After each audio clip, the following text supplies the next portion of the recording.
Τους τελευταίους μήνες έχω δημιουργήσει ένα πρωτόκολλο που σου αυξάνει την τεστοστερόνη και πραγματικά έχω δει τρομερή διαφορά και στην πρόοδό μου στο γυμναστήριο. Και στην ενέργειά μου, στη διάθεσή μου, έχω λιγότερο άγχος, νιώθω περισσότερη ενέργεια κτλ.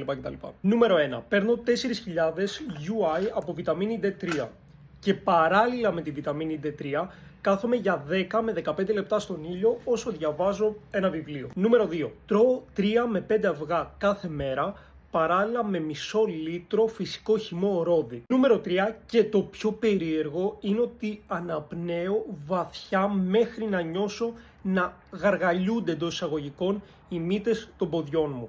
Όταν αναπνέεις βαθιά, να νιώθεις τη σπονδυλική σου στήλη να γεμίζει, βάζεις τον εαυτό σου και το σώμα σου σε μια μορφή χαλάρωσης και ηρεμίας και αυτό βοηθάει πολύ περισσότερο από ό,τι νομίζεις. Γράψου μου στα σχόλια αν θέλεις να σου πω και κάποια πιο εξειδικευμένα tips που έχω να σου δώσω.